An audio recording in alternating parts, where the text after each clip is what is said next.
কাছাড়ের বরখলায় ধসে পড়ল ফুটব্রিজ, নদীতে ঝাঁপ দিয়ে প্রাণে বাঁচলেন কয়েকজন। রবিবার গভীর রাতে কাছাড় জেলার বরখলায় রংঘর ভাঙ্গারপাড় সংযোগকারী হারাং নদীর উপর নির্মিত একটি ফুটব্রিজ হঠাৎ ধসে পড়ে। সেতুটি ভেঙে পড়ার সময় তার উপর দিয়ে পারাপার করছিলেন কয়েকজন ব্যক্তি। আচমকায় সেতু ভেঙে পড়তেই তারা নদীতে ঝাঁপ দিয়ে কোনোমতে প্রাণ রক্ষা করেন এবং পরে সাঁতরে নিরাপদে উঠে আসেন। সতর্কবার্তার পরও কোনো পদক্ষেপ না নেওয়ায় আশঙ্কায় শেষ পর্যন্ত বাস্তবে পরিণত হল। জানা গেছে, দীর্ঘদিন ধরেই সেতুটি অত্যন্ত জরাজীর্ণ অবস্থা ছিল। বিকল্প যোগাযোগ ব্যবস্থা না থাকায় বাধ্য হয়ে ঝুঁকি নিয়েই প্রতিদিন এই সেতু দিয়ে যাতায়াত করছিলেন স্থানীয় বাসিন্দারা। এমনকি বাইক, অটো এবং ছোট চারচাকা যানবাহনও চলাচল করত এই ফুটব্রিজের ওপর দিয়ে।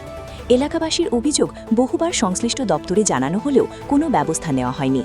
ফলে প্রশাসনের চরম উদাসীনতার ফলে এই দুর্ঘটনা ঘটেছে বলে মনে করছেন তারা। প্রসঙ্গত, এর আগেও কালাইন শিলচর পূর্ত সড়কের ওপর হারাং সেতু ভেঙে পড়ার ঘটনায় একই চিত্র দেখা গিয়েছিল। বর্তমানে এই ফুটব্রিজ ধসে পড়ায় রংঘর গ্রামের প্রায় ৫,০০০ মানুষ সম্পূর্ণভাবে যোগাযোগ বিচ্ছিন্ন হয়ে পড়েছেন। বিশেষ করে চরম বিপাকে পড়েছেন স্কুল পড়ুয়া থেকে শুরু করে রোগীরা।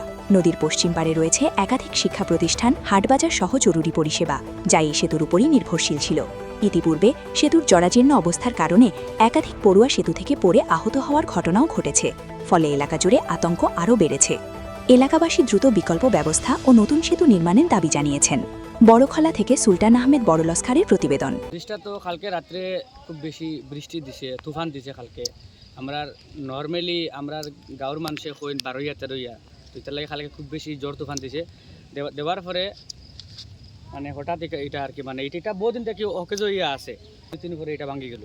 কিন্তু একটা মানুষ এখান থেকে কেন যাওয়াত আসলো, যাইতে সময় এখান থেকে মানে মানে এটা তো মানে একমাত্র থেকে মানে হায়াত টাকায় বাঁচিছে, আর মানুষটা মারা গেল কেন নদীর মাঝে পড়ছে কালকে, ওটাও আর কি। আর আমিও লোকাল এখানের মানুষ, আমার ঘর বাঙ্গার। তো এই রংঘর যে এরিয়া 5,000 উপরে মানুষ আসুন, আজকে এই ব্রিজটা ভাঙ্গার কারণে তারা আওয়া যাওয়া টোটালি বিচ্ছিন্ন। এখানে কোনো লাইন নেই আওয়া যাওয়ার, বহুত দূর ঘুরে আইতে লাগে।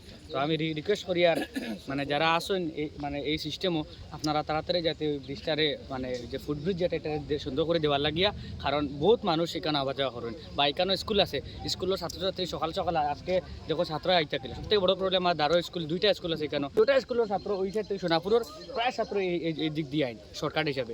এখন ব্রিজটা ভাঙি গেলো, ওটাও আর কি আমার রিকোয়েস্ট সবার গেছে যে ব্রিজটা তাড়াতাড়ি যাতে ফুটব্রিজটা ঠিক করে দেওয়া।